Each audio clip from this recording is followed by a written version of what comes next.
ਅਤੇ ਇਸਲਾਮੀ ਮੁਲਕਾਂ ਦੇ ਖਿੱਤੇ ਵਿੱਚ ਇਰਾਨੀ ਹਮਲਿਆਂ ਦੀ ਸ਼ਦੀਦ ਮੁਜ਼ੰਮਤ। ਈਰਾਨ ਤੋਂ ਖਲੀਜੀ ਮੁਲਕਾਂ ਤੇ ਫੌਰੀ ਹਮਲੇ ਰੋਕਣ ਦਾ ਮੁਤਾਲਬਾ। ਰਿਆਜ਼ ਵਿੱਚ अरब ते इस्लामी मुल्कां दे वज़ीर खारजा दा इजलास। इसहाक डार ते दूजे मुल्कां दे वज़ीर खारजा दी शिरकत। एलामी दे मुताबिक आपनाए हुरमज़ नूं महफूज बनाने ते वास्ते आलमी तजारत दे तहफ़्फ़ुज़ उत्ते जोर दिता गया। सऊदी वज़ीर खारजा ने आखिया सऊदी अरब ईरान दे खिलाफ फौजी कार्रवाई दा हक महफूज रखता है। लोड़ पई तां सऊदी अरब फौजी कार्रवाई कर सकता है।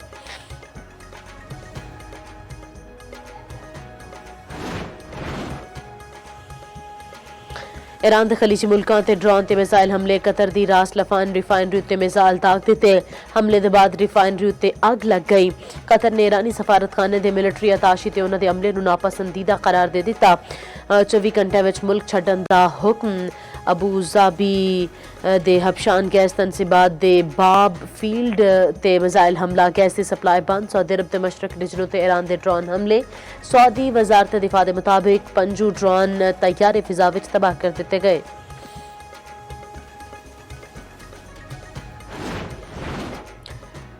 कराची में शदीद आंधी ते तूफान बारिश नाल तबाही। छत्तां कंधां ते दरख्त डिगन नाल 19 बंदे जड़े ने ओ जां बाहक हो गए ने और मुतादिद जख्मी ने। तूफानी हवावां नाल कई थावां ते साइन बोर्ड पट्टे गए। सड़कां ते पानी खलो गया। नीवे इलाके जड़े ने उन्हां दे अंदर पानी आ गया। कराची सने बेशतर इलाके में आज भी बारिश की पेशन गोई। सिंध हुकूमत ने रेन एमरजेंसी नाफिज कर दी थी। वज़ीर दाखिला ज़िया लंजार ते मेयर कराची मुर्तज़ा वहाब मवाज घोट पड़ गए।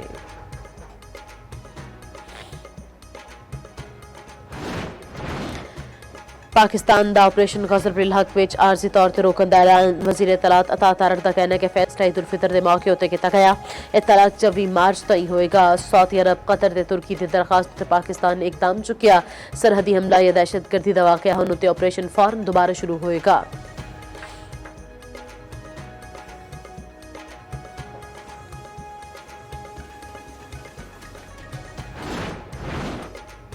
काबुल विच हदफ अहदाफ अफगान तालिबान दे गोला बारूद ते हथियारां दे इलावा ड्रोन तैयारां दा टिपू सी। निजी ISPR अफगान तालिबान दे प्रोपेगेंडे दा जवाब। निजी टीवी नाल गलबात विच आखिया गोला बारूद फटन नाल जेड़े धमाके होए उन्हां नूं पूरे शहर ने वेखिया। अफगान रजीम दे असलहा जहीरे नूं निशाना बनाया। यह अफगान तालिबान दे 53 हमलियां दा जवाब है। शुरू उन्हां ने कीता, पाकिस्तान ने जवाब दिता। हमले विच सिविलियंस दियां हलाकतां दा प्रोपेगेंडा झूठ है। अफगान तालिबान ने दहशतगर्दां नूं लुकाया।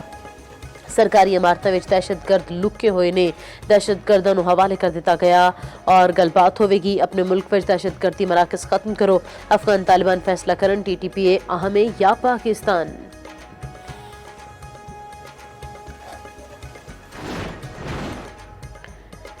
सदर ट्रंप ने इसराइल नूं ईरान की तवानाई तनसीबात उत्ते होर हमलियां तो रोक दिता। वॉल स्ट्रीट जर्नल के मुताबिक अमरीकी सदर नूं साउथ पार्स गैस फील्ड उत्ते हमले का पता सी। ट्रंप चाहते सन कि हुरमज़ के मामले उत्ते ईरान उत्ते दबाव पाया जाए। हुरमज़ ना खोली तो दोबारा ईरानी तवानाई तनसीबां नूं निशाना होणगियां। दूजे पासे मशरक़ वस्ता विच जारी जंग के पेश नज़र अमरीकी सदर डोनाल्ड ट्रंप का चीन का दौरा मुलतवी। तवानाई तनसीबात उत्ते हमले। आलमी मंडी विच खाम तेल की कीमत विच वाधा होया है। तवानाई तनसीबात उत्ते हमला। आलमी मंडी विच खाम तेल की कीमत विच वाधा। बरतानवी खाम तेल की कीमत 7% वाधे के बाद $111 फी बैरल हो गई। अमरीकी खाम तेल WTI क्रूड की कीमत विच 2.39% इजाफा। नवी कीमत $98.71 फी बैरल हो गई।